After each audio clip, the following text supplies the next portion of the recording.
j'ai pas nekkatuma woon ministre de la justice bi ñuy voté loi d'amnistie bi défendre binduma ko défendre ma ko am na loi yu bëri nag Sénégal maa leen bind défendre leen mais boobu binduma ko défendre ma ko man mars 21 ba 22 nekkuma woon ci gouvernement bi. voilà gars yi balaa ñuy continuer vidéo bi ma lay wax nga like vidéo bi maximum de like bu dee abonné ko nga abonné bës cloche de notification bi kii di Ismaïla Madior Fall daal dina dégager ay responsabilités am ci loi d'amnistie bi nga xam ne kii di Macky Sall woote woon na ko ci réew mi kon gars yi ñu dem di ko ñëwaat te bu leen fàtte def seen jàngat ci commentaire yi. question bi nga posé li ci ëpp solo c'est d'abord conceptuel terminologique c'est impropre de parler d'abrogation de la loi sur l'amnistie parce que l'abrogation c'est pour l'avenir.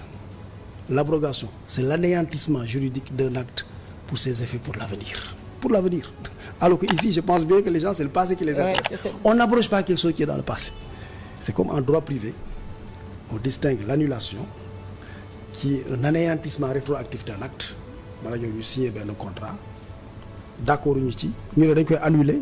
Suñ ko annuler, rétrospectivement, li amoon yëpp dootul amati. Loolu la ñuy wax annulation. En droit privé, l'annulation, c'est l'anéantissement rétroactif. Pour l'avenir, on parle de résiliation. Résiliation, c'est pour l'avenir. Donc, l'abrogation, c'est une résiliation. Donc, on anéantit les effets de l'acte pour l'avenir. Autrement dit, on arrête la production d'effets juridiques de l'acte. On peut arrêter. Acte bi dootul li mu def nag ba fii kenn du ko laal. Mais pour l'avenir, dootul amati. Loolu la ñuy wax abrogation. Donc, déjà, c'est impropre de parler. Donc là, c'est abrogabilité. Non, là c'est annulation. Non, oui. On doit parler de au lieu d'abrogation, on parle d'abrogabilité. Non, on parle d'annulation. Non, attends, abrogation c'est pour l'avenir. C'est pour l'avenir. Si on veut revenir sur des faits yoo xam ne dafa am dans le passé. Mais on l'annule alors. C'est une annulation. Donc là, c'est l'annulation tout bonnement tout. De la loi d'amnistie. Oui, c'est possible. Oui, parce que c'est l'annulation qui a des effets rétroactifs. Maintenant, bon, moi j'ai entendu les débats, etc. Moi je suis pas un fan de la loi d'amnistie. D'accord, ci woon. D'accord, ma ci woon. Mais solidarité gouvernementale aidant, si le président dit loi d'amnistie, parce que j'ai vu aussi que le président, il voulait la loi d'amnistie pour apaiser le pays. Il y a des ministres d'ailleurs qui s'étaient opposés, il les a enlevés du gouvernement. Voilà, exact. RTS. Parce que, voilà, donc j'ai compris que c'était une exigence de solidarité gouvernementale. Et moi, j'étais pas un fan de la loi d'amnistie. J'ai pas nekkatuma woon ministre de la justice bi ñuy voté loi d'amnistie bi défendre binduma ko défendre ma ko am na loi yu bëri nag Sénégal maa leen bind défendre leen mais boobu binduma ko défendre ma ko man mars 21 ba 22 nekkuma woon ci gouvernement bi donc événement yooyu yëpp am yëpp sama yoon nekku ci man maa ngi dugg ci gouvernement bi en juillet 22 laa ñëwaat ministre de la justice donc moi l'amnistie qu'on l'abroge ou pas ou qu'on l'annule ou pas franchement vraiment en toute humilité c'est pas mon problème mais je trouve quand même que le président de la République voulait qu'il y ait une amnistie pour apaiser le pays moo tax j'ai soutenu maintenant j'ai entendu les arguments des uns et des autres moo tax moo ko dégloo ba pare dama ne leen mais comme chacun a un argument et comme son argument te comme sànq ni ma la ko waxee au début de notre propos dama la vérité juridique elle est judiciaire la vérité juridique elle n'est pas experte elle n'est pas professorale elle n'est pas voilà elle est judiciaire ma ne mais on a un juge qui est au Sénégal mais consultons-le. Conseil constitutionnel. Peut-on abroger ou annuler, c'est soit ou révoquer la loi ou pas? Il y a deux dispositions dans la Constitution qui permettent de trouver une réponse judiciaire. La première disposition, c'est l'article 92, qui dit que le Conseil constitutionnel peut être saisi pour avis par le président de la République. Le président de la République, su fekkente ne dafa xool débat bi takarnaase ku nekk am say argument question bi sensible mu xool par rapport à l'avenir du pays mu ne xaaral ma saisir conseil constitutionnel déglu xalaatam ci possibilité d'abroger ou d'annuler ou non la loi conseil constitutionnel répondre su conseil constitutionnel répondre mu ne ñun de laa yoon nañu conseil constitutionnel waaye lii la wax de te conseil constitutionnel li muy wax c'est des avis c'est une décision le conseil l'article 21 de la loi organique sur la Cour suprême sur le conseil constitutionnel de 96 le conseil rend virgule en toute matière des décisions. De 96 ou de 2016? 2016, merci Maïmouna, merci infiniment, vous êtes attentive, vous êtes vigilante. Donc 2016, mu ne que le conseil rend en toute matière des décisions motivées. Donc si le conseil donne un avis au président sur l'abrogabilité, l'annulabilité ou la révocabilité de la loi, le président constate ça et donne suite selon l'avis du conseil. Mais su fekkee ne loolu amul mais comme on a dit que on va adopter la loi lors de cette législature pour bientôt. Mais on attend. Si on l'adopte, les gens qui sont d'accord, ils applaudissent, ils votent.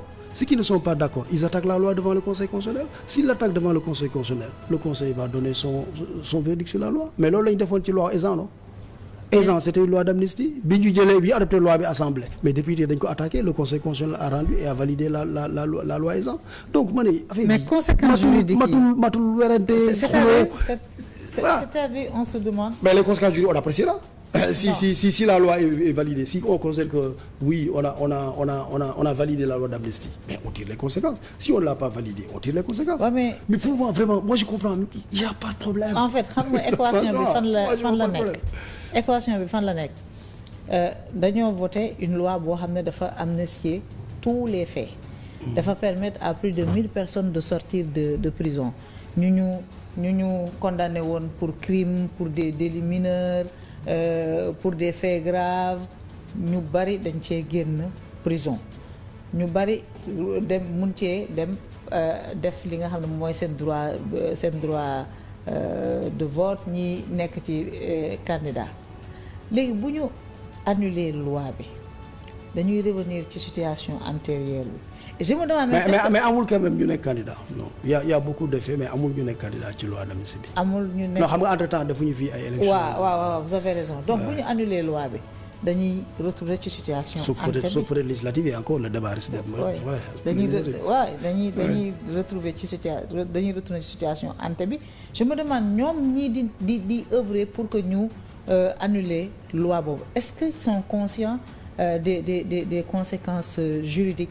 Parce que bu ñu annulé woon loi bi tey président bi il était en prison, le premier ministre était en prison, le président de l'Assemblée nationale il était sous bracelet électronique, il y a des DG qui étaient en prison, il y en a qui étaient même sortis du pays, il y en a qui étaient en prison, les gens qui ont incendié le bus de Yara. Qu'est-ce qu'on fait de ce beau monde-là? Comment on va Et j'ajoute à ta liste, il y en a qui considèrent même que cette loi d'amnistie a pu profiter au Premier ministre qui a été candidat. Parce que lui, sa candidature à la présidentielle a été écartée. À cause de l'affaire Mame Mbaye Niang. Si on fait une interprétation large, on peut l'inclure dans l'amnistie. Si on fait une interprétation stricte, on ne l'inclut pas. Bon, bref. Voilà. Mais donc, le problème est posé même là. Mais c'est tellement complexe que moi, je n'ai pas de réponse. Non. Mais on avisera. C'est-à-dire que si on abrège la loi d'amnistie, mais après, on gère les conséquences, c'est tout. On gère les conséquences. C'est-à-dire que si on est anéantissement total de tout ce que la loi d'amnistie a permis de faire. Parce que c'est ça. Parce que quand on dit abrogation, encore une fois, c'est pour l'avenir. Maintenant, attention, la loi aussi peut dire abrogation en disant léegi li jotoon am ba pare kenn du ci ñëwaat.